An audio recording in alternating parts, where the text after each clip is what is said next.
Всем доброе утро! Сегодня у нас будет разговор о кашле, когда есть вообще несколько видов кашля, и для каждого вида есть свои рецепты эфирных масел. И я вам расскажу, как сделать именно под ваше состояние смесь, которая вам будет помогать от кашля. Вот у меня есть такие роллеры. И я сюда делаю смеси, которые мне нравятся в данный момент. И самое главное, что надо сказать, что когда вы делаете какую-то смесь из эфирных масел, то обязательно надо использовать темное стекло, потому что эфирные масла, они очень быстро испаряются, даже если баночка закрыта.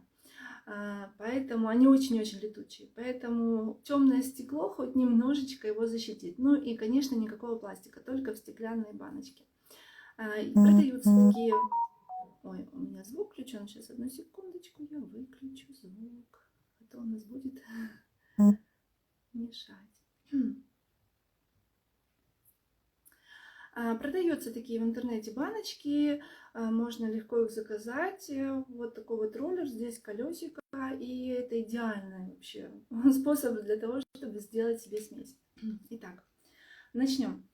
Когда у нас вообще возникает кашель, мы что сначала делаем? Мы бежим в аптеку и покупаем что-нибудь, да, от кашля, потому что кашель это всегда очень неприятно и мешает жить, и мешает работать и так далее. Но мало кто, когда мы покупаем вот эти вот лекарства, мало кто читает побочки. А на самом деле побочек у всяких там отхаркивающих, там еще каких-то, их очень-очень много, ну просто очень много. Поэтому есть природный способ помочь себе в таких ситуациях критических.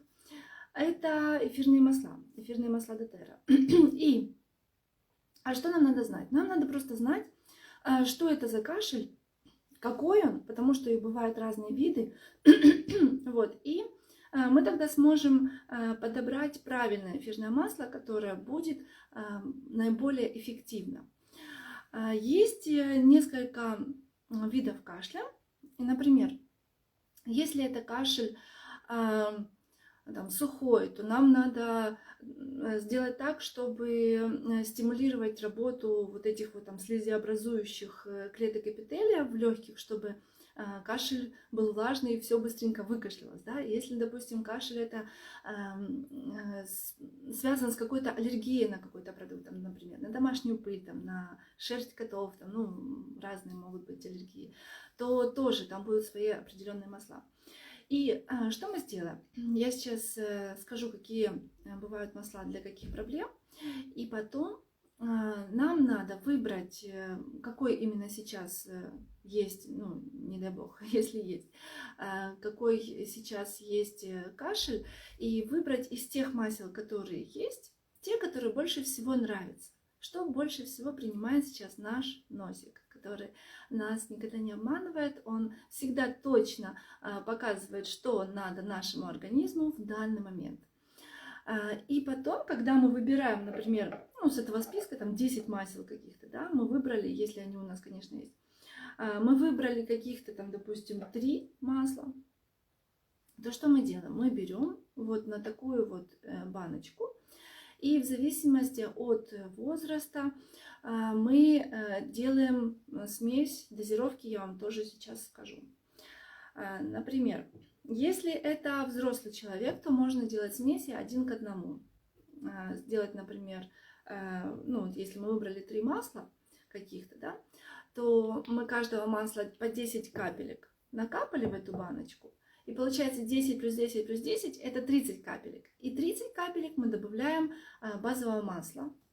Ну, какого-нибудь такого, например, дотеровского. И тогда у нас получается смесь 1 к 1. То есть эфирных масел 30 капель и базового масла 30 капель. Это такая дозировка для тех, кто старше 12 лет и, ну, для всех взрослых. Если, например, это ребенок, и он с 7 до 12 лет, вот в таком возрасте, то нам надо, чтобы эфирных масел у нас было 1-2 капли на 5 мл базы. Вот здесь вот 10 мл. 5 мл это примерно чайная ложка.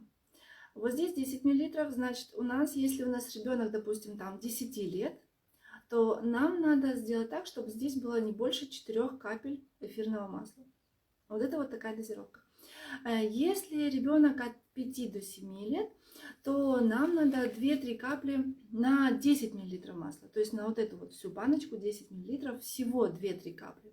Если ребенок от 3 до 5 лет, то надо 2 капли эфирного масла на 15 мл базового масла. 15 мл это вот такая вот баночка. Это столовая ложка. Очень важно соблюдать дозировки. Если ребеночек от года до 3 лет, то надо 1 каплю на 10 мл. Вот на вот это вот 10 мл только 1 капля эфирного масла. Такая должна быть дозировка, не больше. Потому что эфирные масла это не просто ароматическая водичка, это сильнодействующий лекарственный препарат, поэтому нам важно соблюдать дозировки. И если это младенец до года, то это должна быть 1 капля на вот такой вот объем базового масла. То есть берем базовое масло, да, какое-нибудь, допустим, фракционно-кокосовое ДТРовское, ну, любое другое, там, масло жожоба, масло виноградных косточек, оливковое, подсолнечное, ну, любое масло. Наливаем целую столовую ложку и только 1 капельку добавляем эфирного масла. Такая дозировка для малышей до года.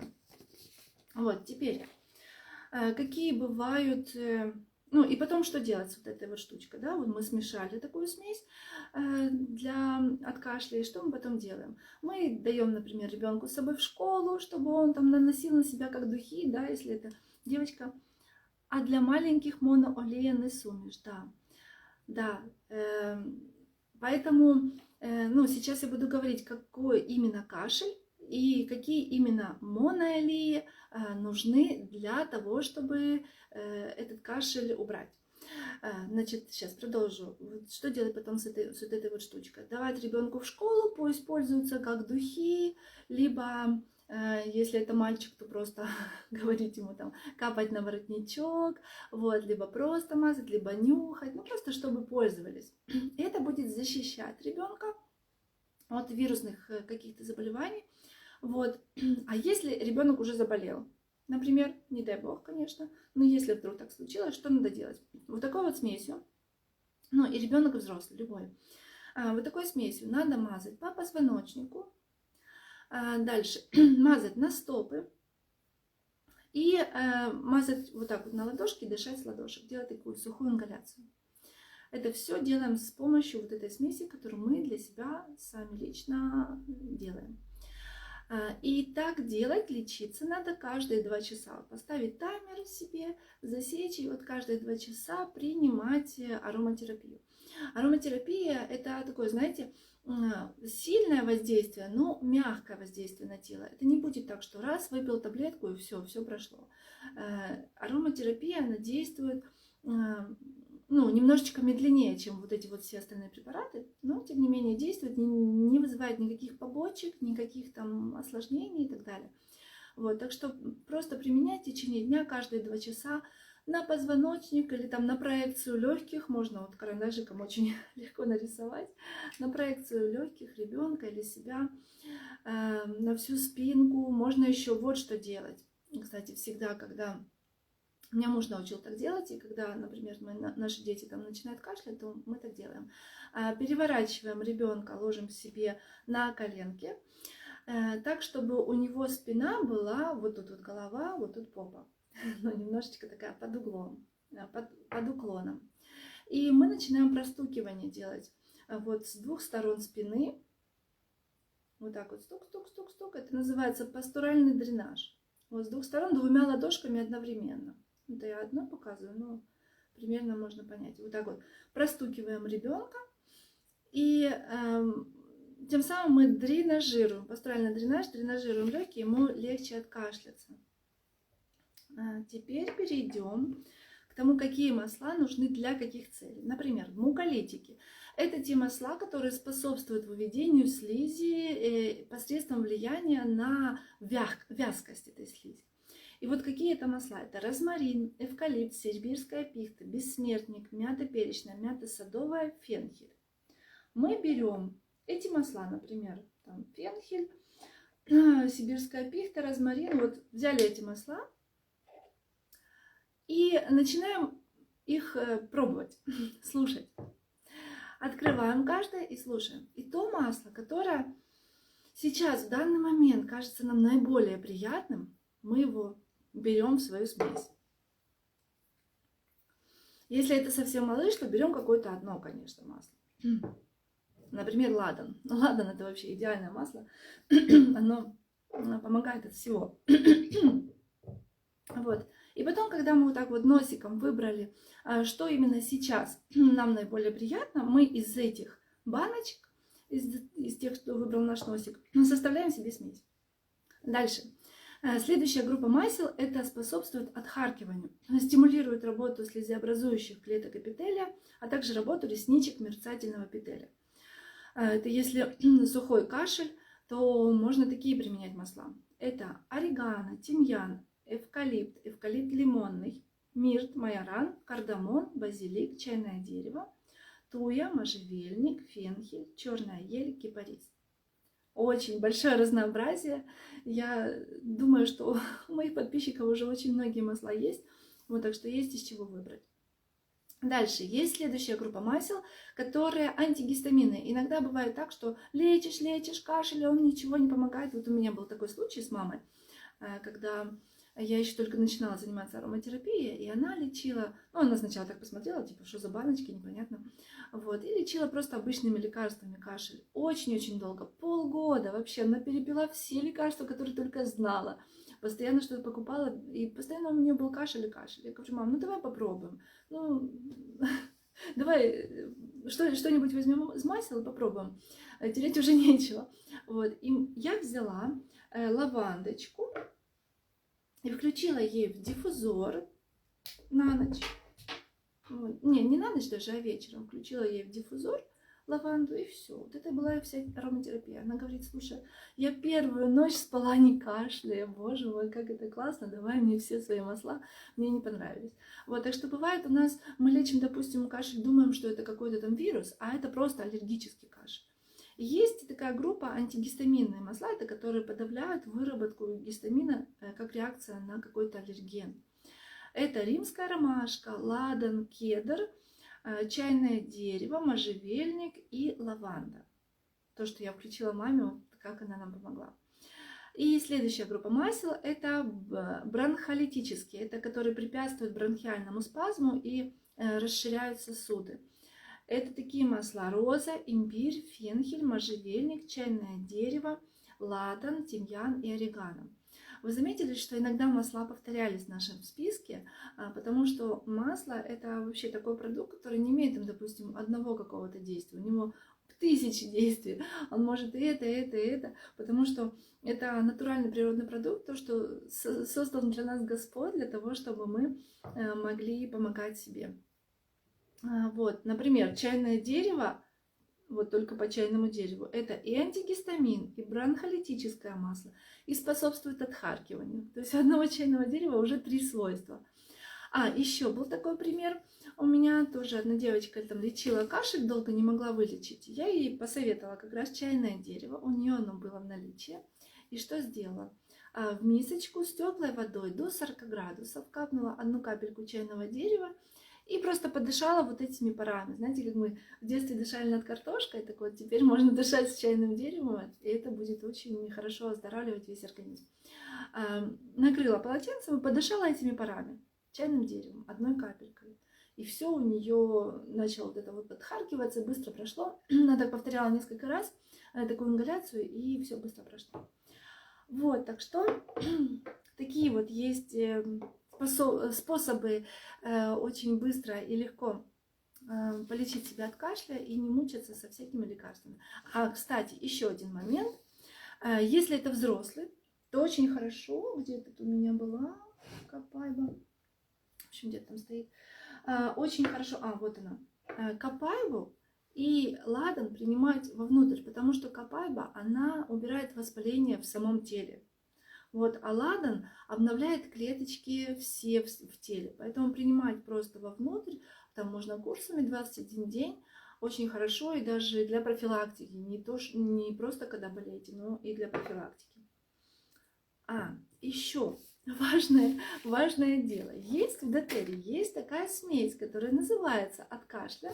Специально смесь для свободного дыхания, называется Бриз, но я ее подарила соседке, у меня тут соседка живет, и они с дочкой заболели, кашляли. Вот, и я ей подарила эту баночку, и мне нечего вам показать. Вот, но в этой смеси какой состав? Лавр, эвкалипт, мята, чайное дерево, лимон, кардамон, ревенсара и камфора. Те масла, которые мы только что перечисляли, вот они собрали все в этой смеси, причем доTERRA, она делает смеси не просто так, там что-то напихала и все. Это все там научно выверено, все очень протестированное, все, чтобы усиливать друг друга, поэтому вот эта вот смесь, Бриз, она называется, или Аир, здесь в Европе называется Аир, в Украине называется Бриз, в Америке Бриз. Это смесь для свободного дыхания. То есть, если вы не хотите там заморачиваться с тем, чтобы самому там делать себе смесь в роллере, то можно просто брать вот эту смесь готовую и применять. То же самое, если мы для взрослого применяем вот на проекцию легких будем наносить и на стопы будем наносить, лечиться, то мы применяем 1 к 1. То есть 1 капелька смеси на 1 капельку базы. Или 10 капелек смеси на 10 капелек базы. Для того, чтобы обработать там спинку и ноги каждые 2 часа. Если это для ребенка, ну, до 6 лет смеси применять не рекомендуют. Вот, поэтому после 6 лет, если это ребенок, то, например, это может быть 2 капли на 10 мл базового масла. Вот этой вот смеси можно так наносить. Есть еще в доTERRA в роллере готовая смесь, вот в таком роллере. Готовая смесь Аир и Бриз. Она уже здесь разбавленная, можно ее наносить, можно давать детям тоже в школу, чтобы они себя там помазали, как духи, и были защищены. Либо, если вдруг, не дай бог, заболели, то можно лечиться вот такой вот уже готовой смесью в роллере дома, нанося на проекцию легких и на стопы. Все, мои хорошие. Это я сказала. Ну еще применять, конечно, диффузор. Кроме того, что мы лечимся, наносим на проекцию легких и на стопы, мы еще, конечно, включаем диффузор рядышком, где мы там находимся, и дышим этими парами. Еще такой случай вспомнила. У моей подружки, у отца тоже долго не проходил кашель, и она его намазала ладаном и лавандой на спинку, на грудь. И он тоже первую ночь спал хорошо, вот, не кашлял, у него все прошло тоже. Это получается, у него была какая-то аллергическая составляющая кашля, вот, и масла помогли ему с этим справиться. Все, мои хорошие, хорошего вам дня, прекрасной вам недели.